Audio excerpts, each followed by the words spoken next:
What's up, guys? Mikey in the building. Hope you guys had a good day. I'm going to deep dive real quick into AMIX. Smash the thumbs up button. I'm going to go over this kind of stuff on the book. I thought it was a great daily. Again, very similar to the RSLS. A lot of names I'm trading, right? Really looking for these potential backside liquidity traps or gap fills, right? Very important. Gap fills, right? I'm only trading things that are trying to fill a gap that could potentially run in and fill more gaps and things like that, right? So RSLS was one that didn't work, um, and then AMEX. AMEX today was great. Okay, AMEX. I thought this had really good structure going into open. Very different than other names who kind of go up only into open. This did a nice controlled sell off. This was a big sell off right here, and then consolidated all the way into open. Now, mind you, when we're consolidating into open, we're about halfway right here on the daily to its gap fill, right? So RSLS was a good example of it not working. Something that was mid-range into its gap fill.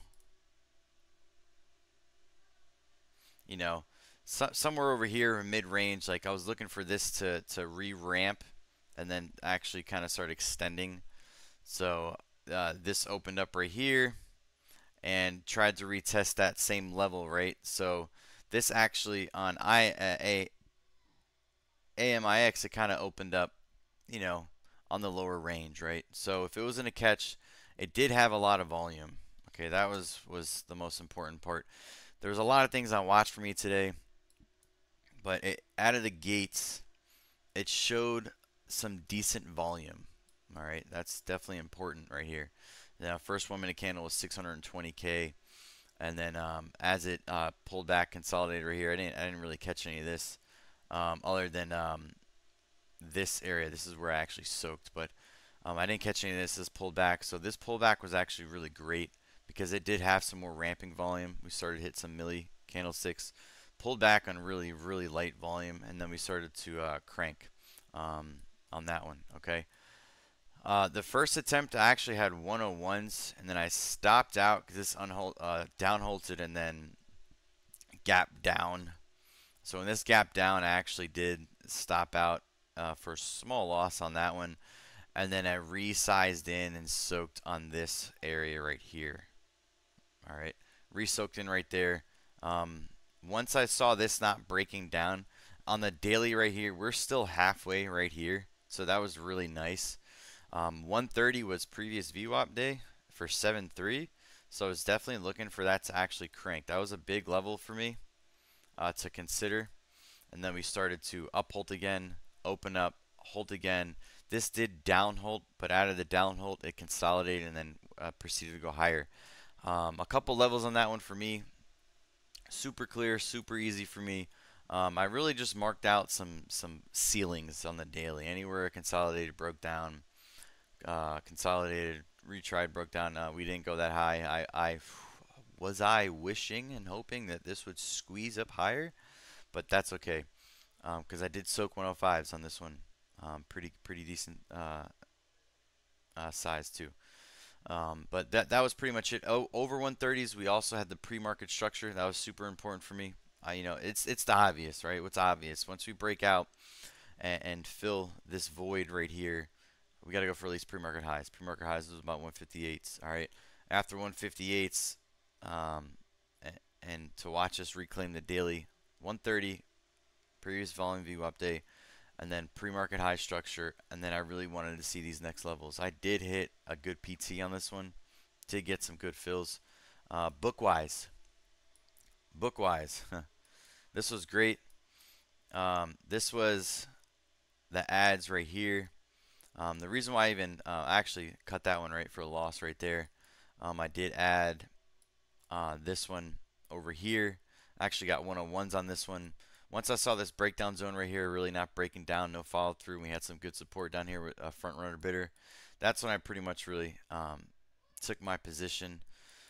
I took that one fairly quick. I didn't take too much size, so this first little stopping out when this play didn't really work out, I didn't take any profits up here. you know.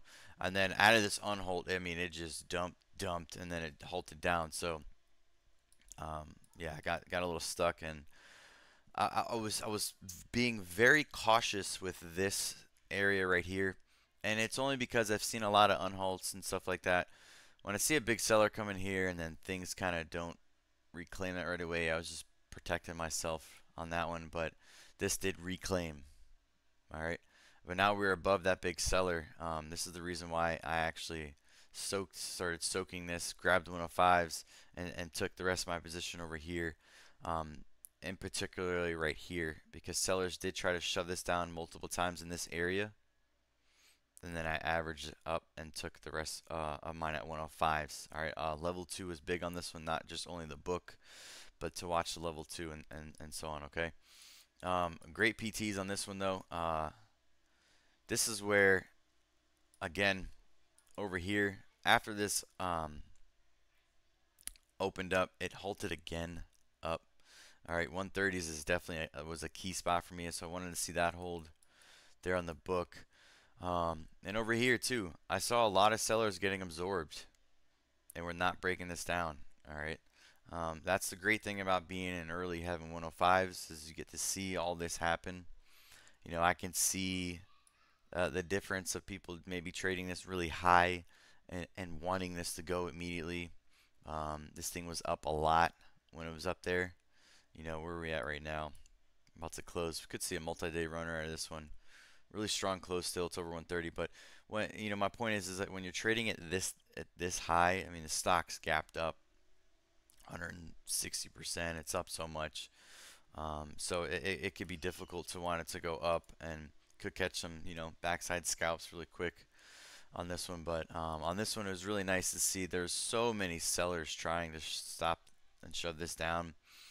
But when this did not break out of these areas 180s, not only did it line up with the daily, but there's so many buyers getting absorbed over here. There's really no follow through, steady offers coming down, so that's when it took the rest off. And then I had a couple of floaters, just had about 3K left, or a couple thousand left, and I just watched this kind of, you know, come back down. I just set some trailing stops, got filled on the way down, and I kind of left it alone. Um, I wish I would have been paying attention to this area down here, this not breaking down, particularly in that 130 previous volume view update. But you know, it's when you have a strong stock selection, or when you have a few stocks to watch, right, and you actually get on the right one, you catch a nice 60% move. It's nice. It's one and done. You leave it alone. I'm really big on stacking consistent larger percent returns. All of last week I had a bunch of hiccups where my plays weren't really working. Reviewed a lot. They were just filling the gaps to the downside instead of the upside. Where in particular they're opening at really wasn't solid, plus the structure given behind it. A lot of stuff that Jared talks about, these up only swipes in the pre-market, and then we get this open, really not impressive volume. Coming back into mid fills, areas like that, it's key, right? It's super important to watch that. So I did a lot of studying, and then QLGN was a big one, big nice return, and then this one was phenomenal. I mean, if this would have ripped out, if this would have just broke out, particularly over here, and started to squeeze on this daily setup right here, right? If this would have started to squeeze and filled even more of this gap up to 224s, that would have been a massive trade. But really happy with just locking in 60, 70 cents, and then even on the way back down, another 40 cents per share on the share size that I took. So that's pretty much all I got. I didn't see a lot of, okay, MRI was a fail, real quick. Maybe this is soaking though. Look, it's trying to actually close strong. All right, I looked at this one. There wasn't really much of impressive volume in this. It's at 29 mil now, but before, when this was setting up over here, I did try it. I did take an L on that one, right? I soaked here and wanted this to go. Didn't take any profits. It started to consolidate and it came back down and went against me. right here. So I did take an L, like I don't know, 600 bucks on that one, but that's fine. Small L on that one, right? It definitely had to get over the structure pre-market. I'll be watching this one to see if this maybe wants to retest some levels up here. You know, maybe this consolidates and sets up. We'll see. But again, I definitely like this consolidation daily sideways. These areas to retest on that. But oh, my alarm's going off. I gotta go turn the ribs on the smoker. All right, guys. Much love. Peace out, Mikey. Smash a thumbs up. Let's go.